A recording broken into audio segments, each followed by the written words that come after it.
Mwiriwe neza mwese.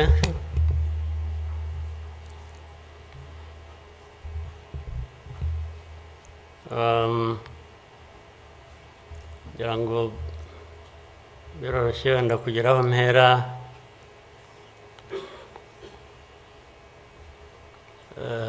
Ndahera ku mateka Bizimana yatubwiye.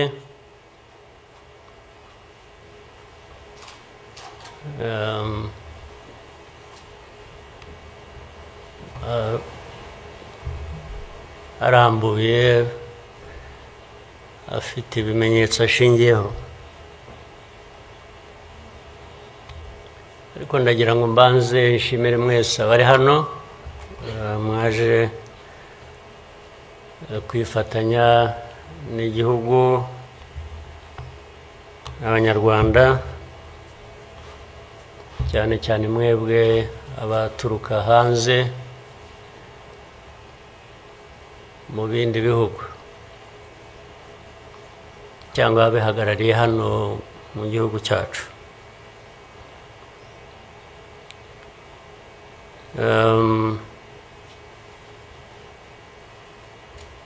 Ndabashimira kuko kenshi ko dusigaye tubibona ko bisigaye biri.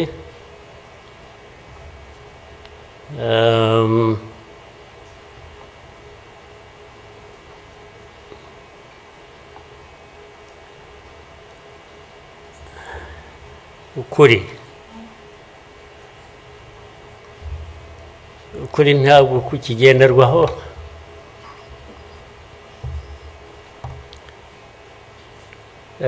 ni nacyo gituma, ariko reka mvugane. Hari umuntu w'inshuti yanjye wigeze kumbaza atari ko wowe nk'umuntu ubaho ute ugahuza bimwe, ndaza kubivuga mu rurimi rw'amahanga. Arambaza tubaho ute ugahuza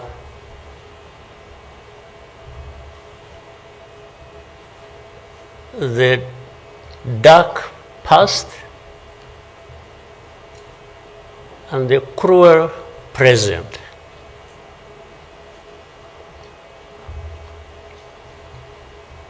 But how do you manage that?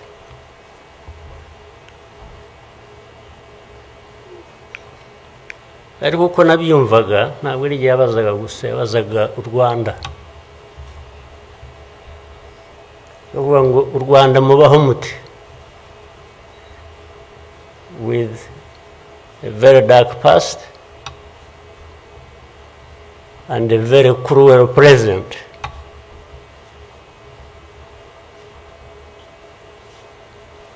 Icyo namushubije nuko from the beginning we were under an illusion that the two were siblings and we had to deal with them as such. You have to deal with the cruel present, knowing that it is very, very much related to the dark past. They are inseparable. So for us, we have a choice to make.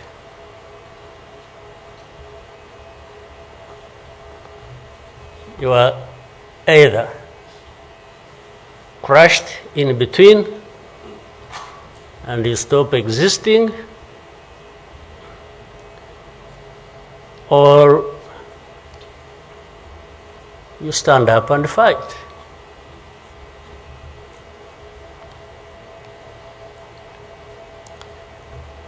When people are saying in the testimony that, you know, the hope they have and that what happened here 30-something years ago will never happen again.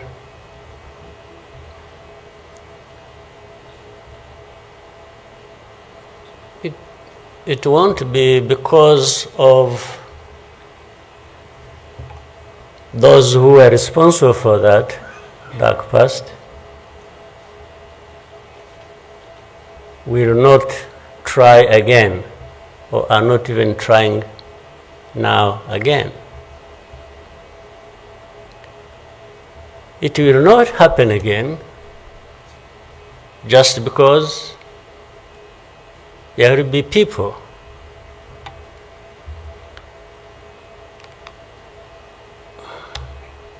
who will stand up and fight.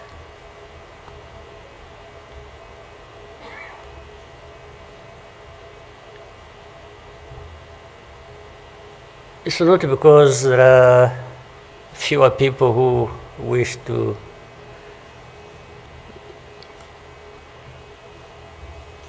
perish or who would have wished us all to disappear, this country to disappear.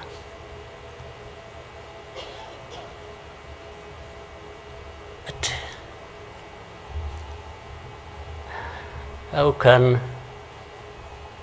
people accept that? How can people not stand up and fight? Because anyway, well, there is a risk you may die when you stand up to fight. But if you don't, it's a sure thing you are going to die.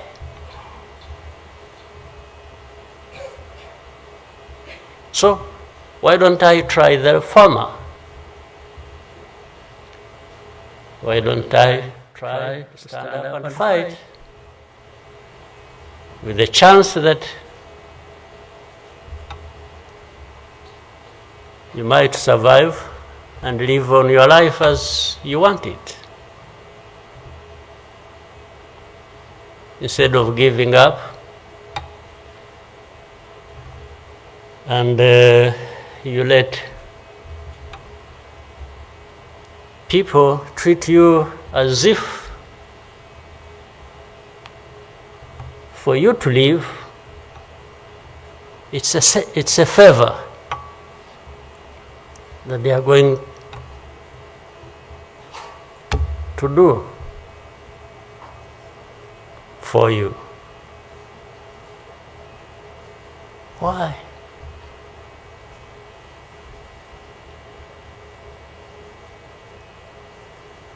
I've also had people come to me and warn me and say, President,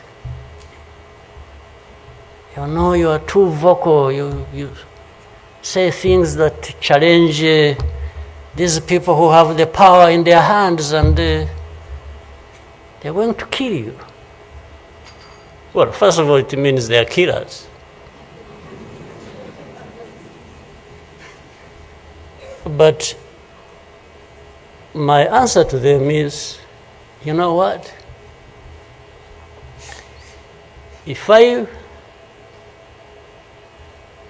were to be there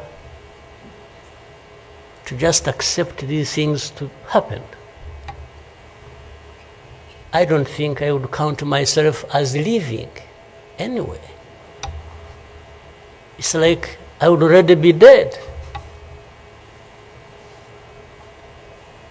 To live a life of lies, of pretense,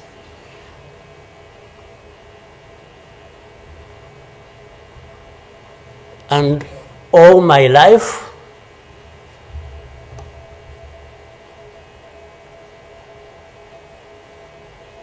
to somebody else,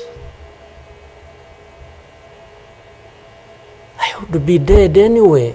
So why don't I die fighting?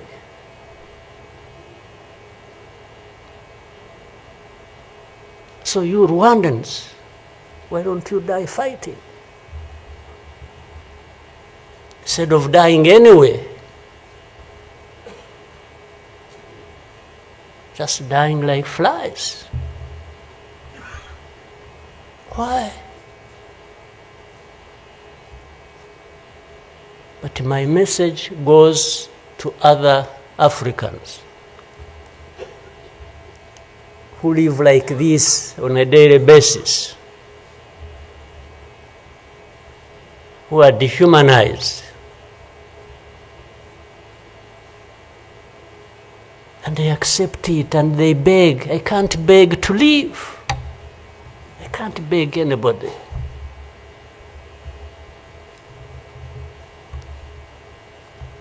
Who will fight? If I lose, I lose. But there is a chance. There is a chance, a significant chance, that if you stand up and fight, you will live.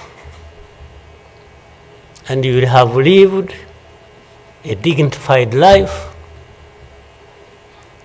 that you deserve, that anybody else deserves.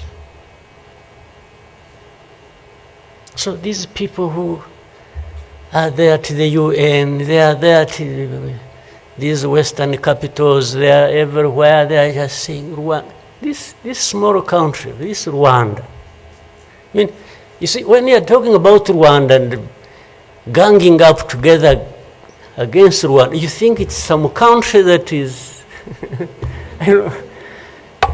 Then when I remember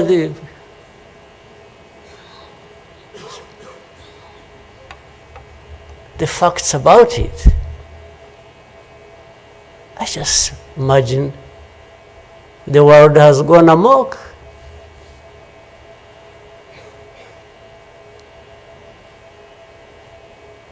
But in the midst of all that, we have to live. We have to live our lives, we have to fight for that, we have to live the way we want. And I tell anybody to his face to go to hell. If anyone comes around and thinks they can, they come and say, hey, we're going to sanction you. To what? Go to hell. Just go to hell.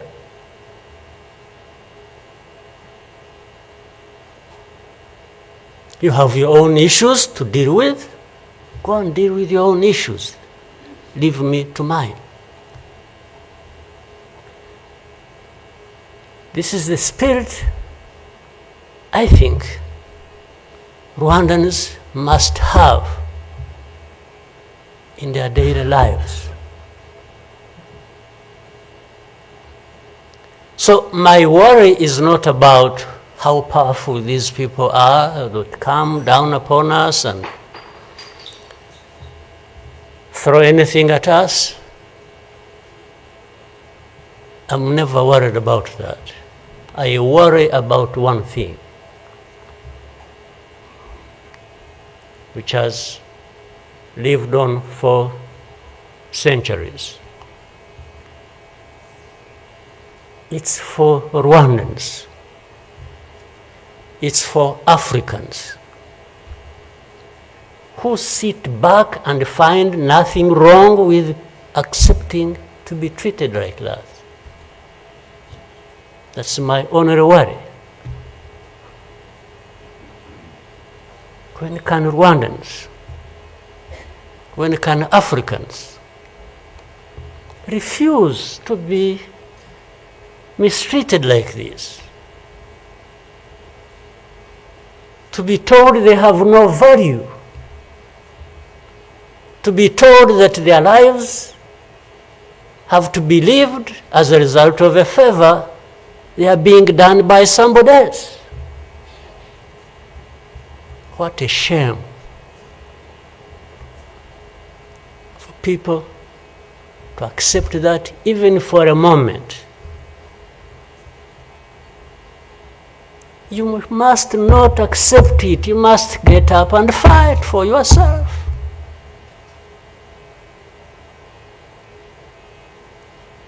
And then you have fools leading countries and being used as puppets.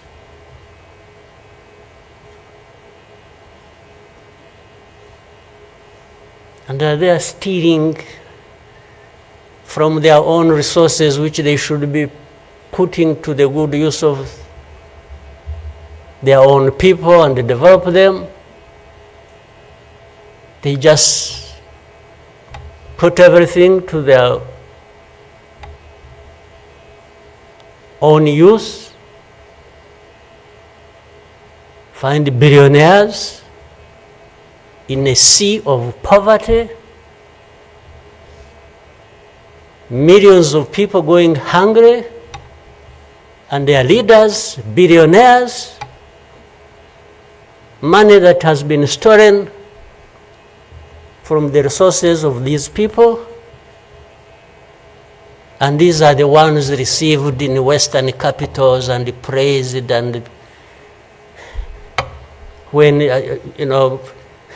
Rwanda is being crucified literally at the UN everywhere, these are the ones who show up and everybody is doing their bidding.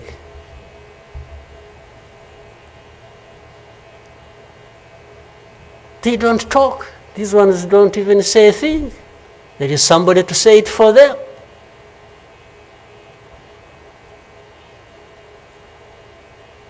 You don't say a thing. Even in meetings where solutions are being thought about and crafted and so on, they are absent because somebody else is there. They are addressed there. When their name comes up, they say, no. You see, I see it on a daily basis. Somebody has agents, orders them, pays them to go everywhere preaching hate speech, killing people in broad daylight, setting fire on these people, burning in broad daylight. And when it comes up for discussion, they say, no, it's not this one. No. You see some other people, we look for them. But the person keeps coming up. He says, no, I will take the war to Kigali, I remove the government, these Tutsis, we are tired of them, like they were tired of them 31 years ago. Here. And it's okay. These wonderful people, these powerful people who tell us what to do and what not to do, they are okay with that. They are fine with that.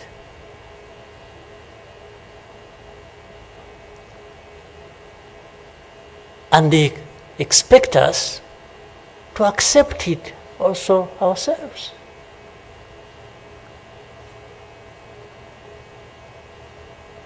In broad daylight.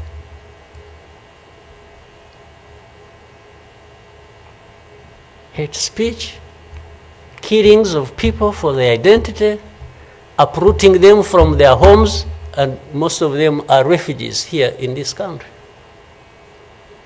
We have 125,000 people as refugees who have been living in camps, uprooted from their homes in Eastern Congo.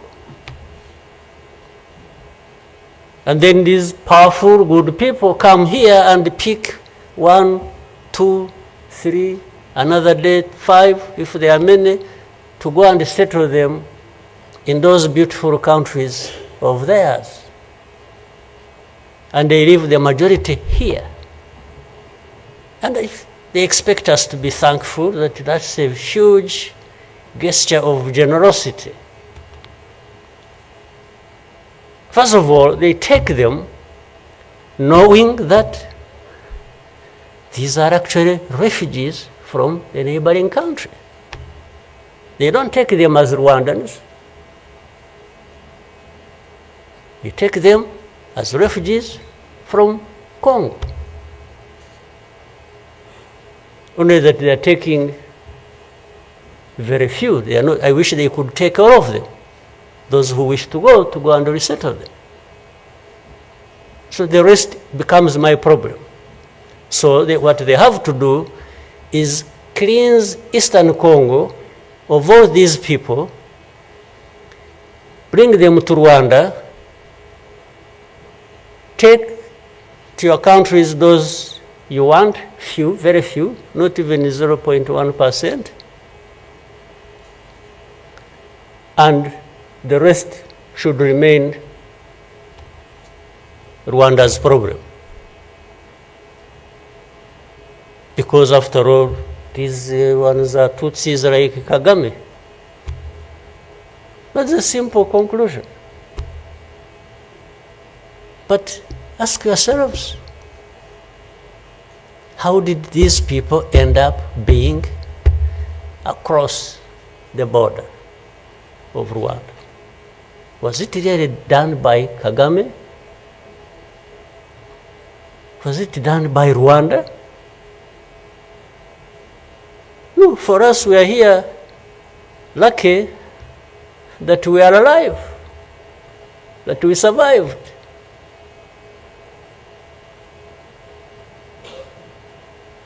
So,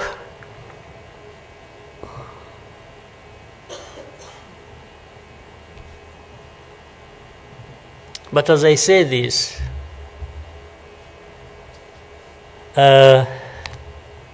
even for my sanity and the country's sanity, we have sometimes to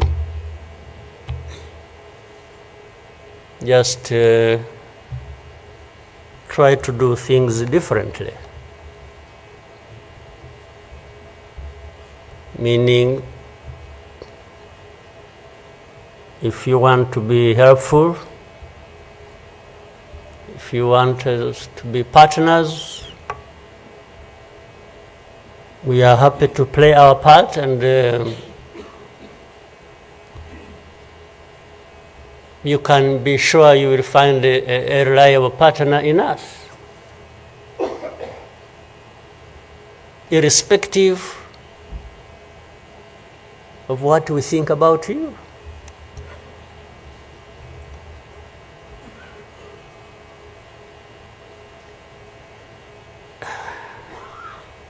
You know, this whole thing you see every day, you know, you have heard of groups, what is it? Group of experts. You have heard of that thing? These are people who go around, experts who are supposed to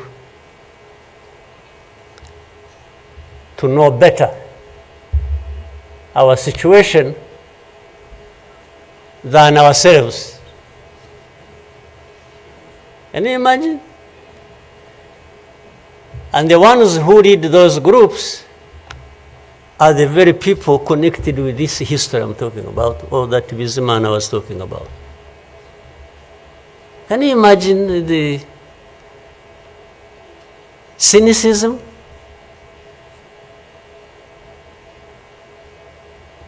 And this expert comes to me and asks me, you know, but this. So the whole thing about genocide, this ideology that has killed millions of people, has been turned into a problem of minerals. You know, it's okay. Let's imagine it's a problem of minerals now. Was it a problem of minerals in 1994? Which minerals were we fighting for here? Just imagine. Which minerals?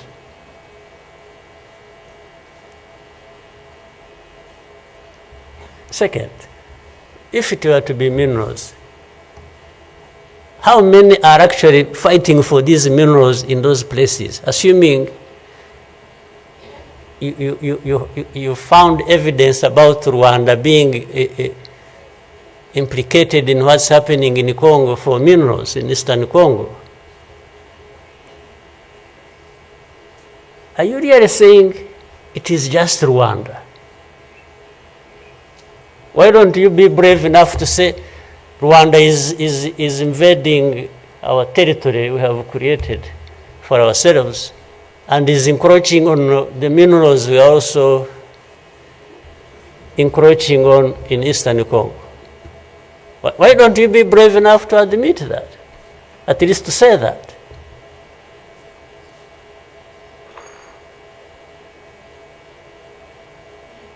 Minerals? If what is the allegations, if these allegations were true, you know what? Rwanda would be as rich as you are, those who make the accusations. We would not be needing your money at all. Which you give us nothing and you come and beat us up for for everything. I mean, yeah, that is the world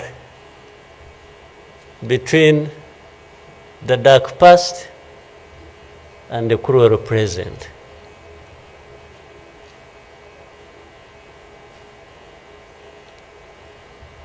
But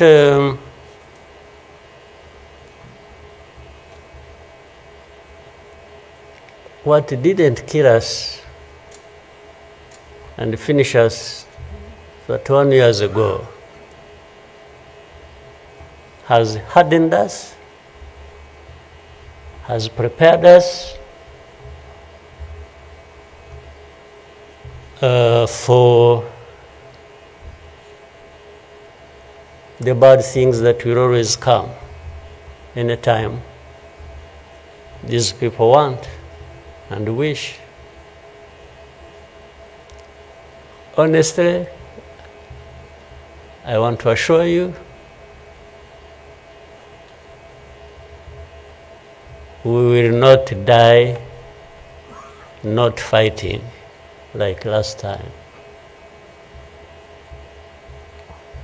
And fighting does not involve invading anybody's territory, does not involve going after something that is not ours.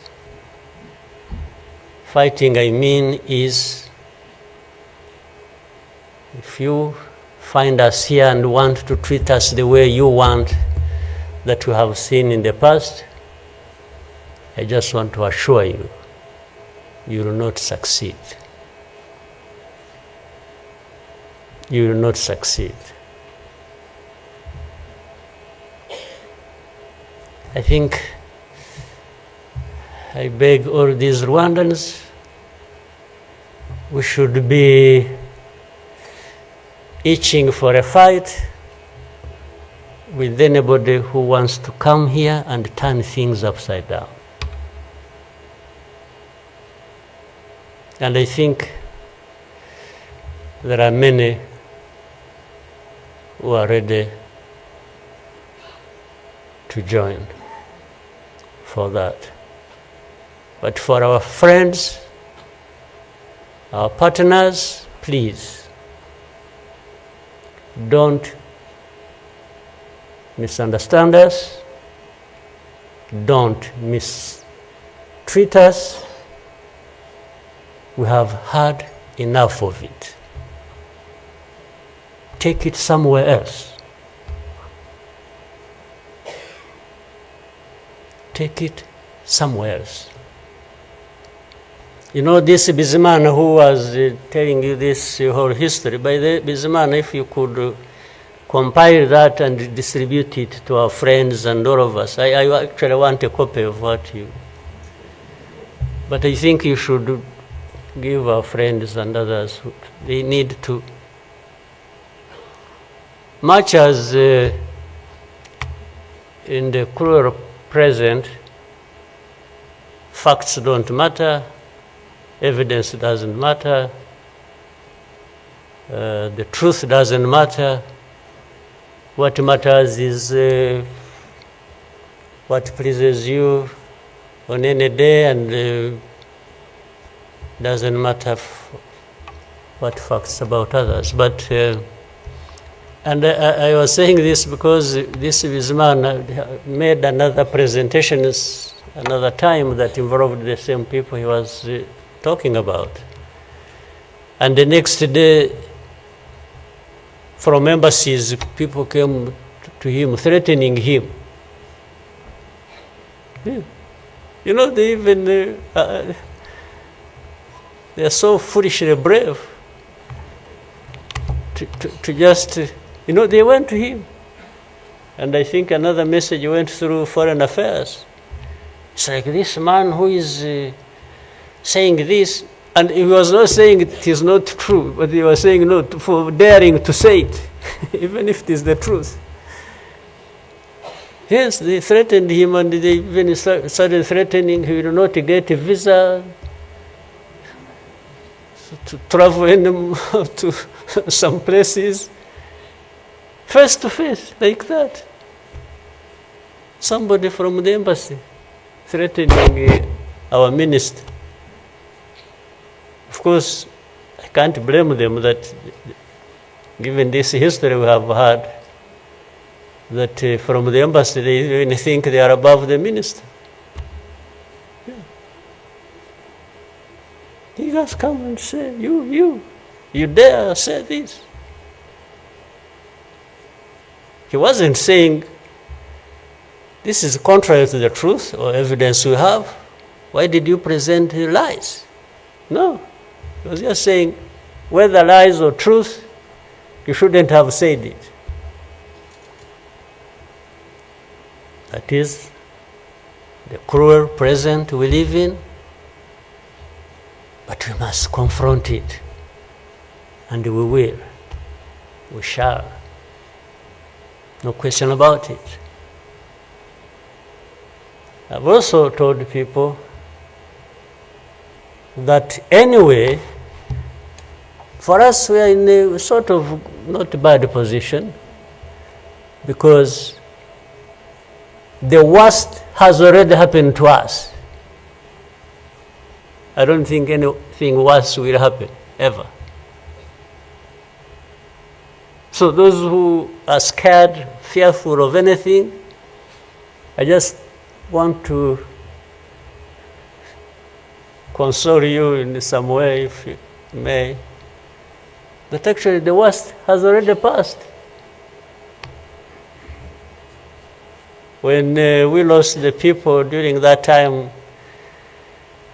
the young man was giving testimony about. Do you think anything like that would ever happen again?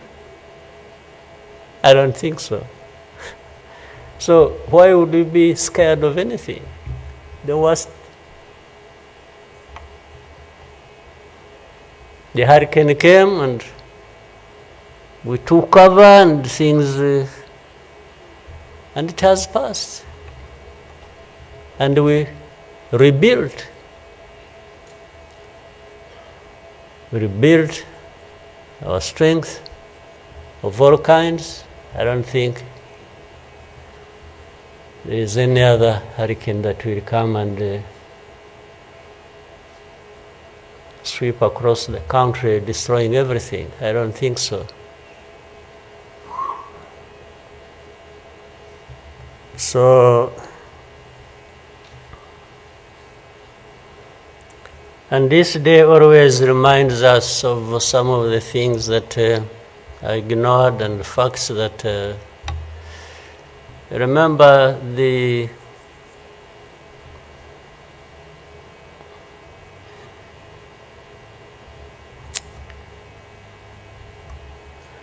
book written by somebody many of you know, Philip Gurevich, with a very long title. And this is a man who, well, at least I would have wished if they could think of such a man and put him in the group of experts, maybe they would benefit from. But you bring somebody just because she comes from a country that colonized Rwanda and that becomes the expert. I think that's not serious. But he said that the title of the book was, "We wish to inform you that tomorrow will be killed with our families." You know, who were they informing? And who was going to stop that? And who was going to come to their rescue? Nobody. It just happened as they said it. People kept telling the world, "We want to inform you that tomorrow we're going to be killed with all our families." And who cared? And the families were killed indeed, including the family of the young man who was testifying here. Well, including our families, those of us standing here, who have been demonized every single day about our history. The history where there is a force that always has been attempting to turn victims into perpetrators. So these people who give testimonies and say what happened to them, they are actually now perpetrators. They are no longer victims. So the cynicism I was talking about of what happens in this world is that these very people who barely survived and who lost everything else and their families are now the victims, the perpetrators, no longer victims. That's what the world wants to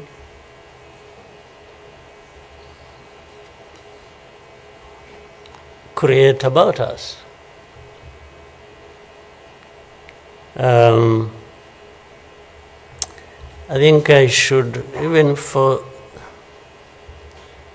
again, the sake of our sanity, maybe we'll always, during the war times, to keep my own balance, there used to be battles taking place across the country, militias killing people, RPA soldiers fighting government forces. Sometimes in our movements, one of the commanders would come to me and say, "President, you come and see what has happened here."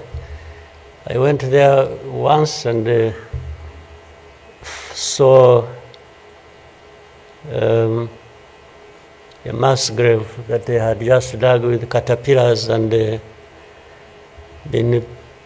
think they had put in over 2,000 people.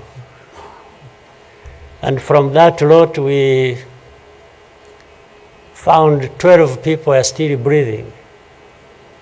And we got them out. I was told the other day of the 12, I think they lived for some time, and then now they are remaining 7 out of 12. I kept following the story. 7 are still alive. I think 5 died of... But from that moment,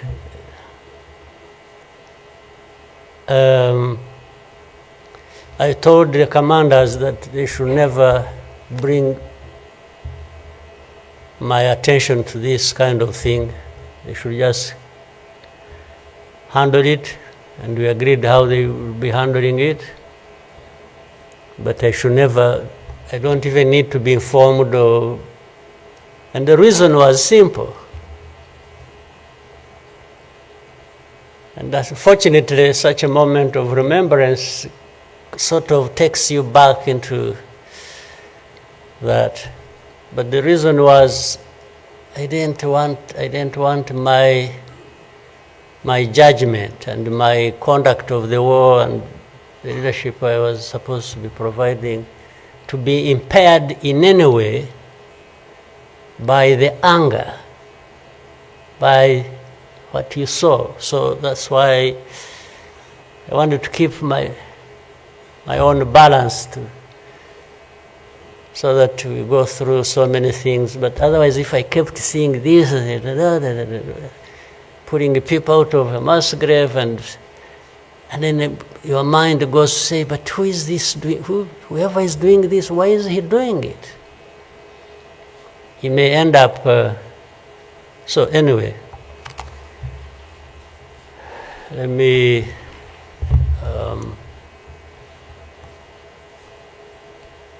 end here. There will always be another day, another year to commemorate our lost people.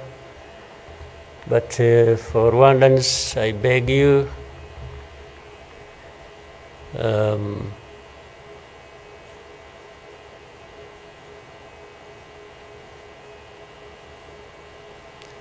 don't you owe your life to anybody else. And please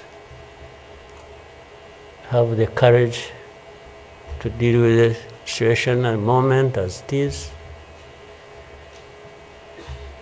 Don't offend anybody, but always fight for what is yours. Don't allow anybody else to dictate to you how you should live your life, because the moment you accept it, that is the day you have lost your life. God bless you.